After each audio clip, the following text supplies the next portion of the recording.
What we're going to do in this module is pick up the simulator portion of flying this non-precision approach with visibility to 1 mile and making the transition visually from instrument to visual conditions. Now, the other thing I want to emphasize here along with this approach, gang, is that your respective airline is probably going to have a number of calls and verification between crew members at various points on this approach. Now, the one thing that I want to emphasize, I've emphasized it before and I want to emphasize it again and again, is that verbalization of what actions are being taken or what indications have displayed at appropriate times is most important.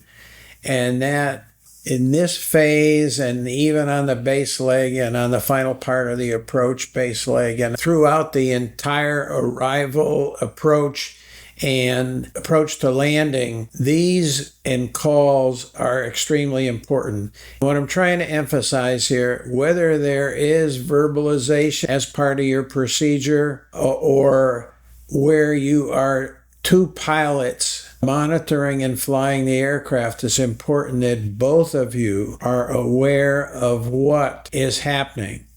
At this particular phase of flight, there should be both pilots flying the airplane. With that, understand the actions that are occurring and indications that are occurring during the approach. There really should be total commitment to flying this approach between both pilots. So I'm going to emphasize that over and over and over again. There should be no distractions other than the fact if an emergency comes up that you have to address it.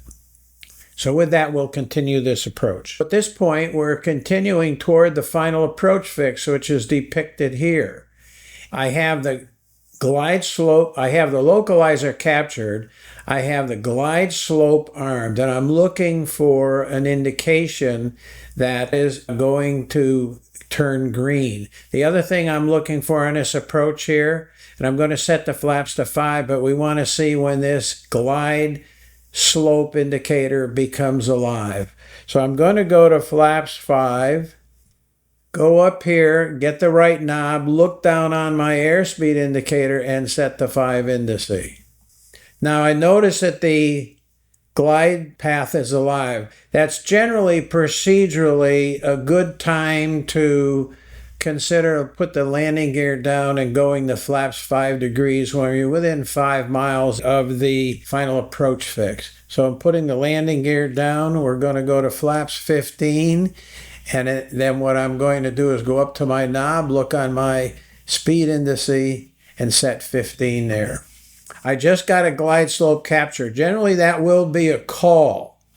Now, with that, I'm going to engage the second autopilot since this is a dual channel autopilot. And right now, I see that I'm 1.5 miles from winter. Things are looking good.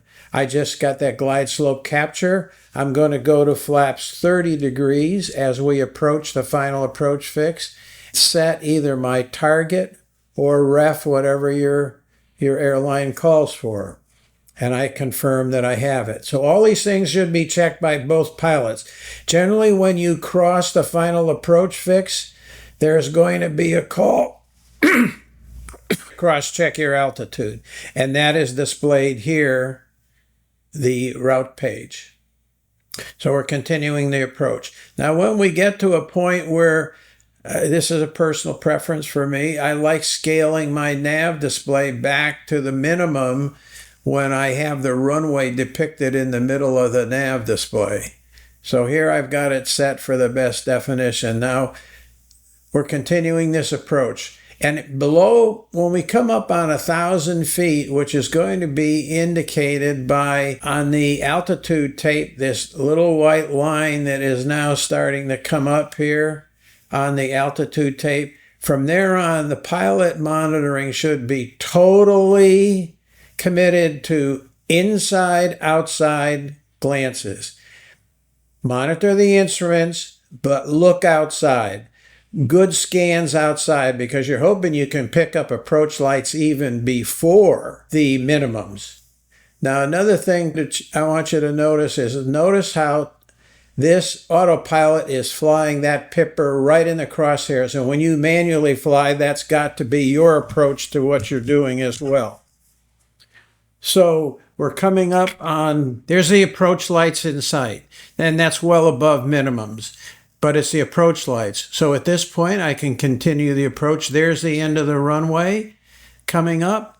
What I'm going to do is disconnect the autopilot and fly manually. I'm manually flying down to the runway, touchdown. Folks, with my simulator program here, I don't have actual controls, and I'm doing it all by keyboard. So that was a little slow on disconnecting the autopilot. But as we talked about in the previous slide, a PowerPoint presentation, what you're looking to do is to have the approach lights in sight so you can continue the approach. Remember, 75% instrument at that point, 25% outside. You're making that gradual transition to 50-50, and then 75-25 visual to instrument that last 100 feet. But when you make this transition from autopilot to off, work hard on that pipper in the crosshair. That's really important to correct for any kind of crosswind and staying on the glide slope. So that was real time for that approach, and hope that kind of gave you some additional information on being able to fly this approach in low visibility. I'm going to make some Cat 2s and Cat 3 modules to follow this. Thanks very much for your time looking at this module. Look forward to many more like this. I really want to get in the future some of the aspects of the other types of approach, and especially using VNAV on arrivals and approaches. God bless everybody. Have a great day and keep the blue side up.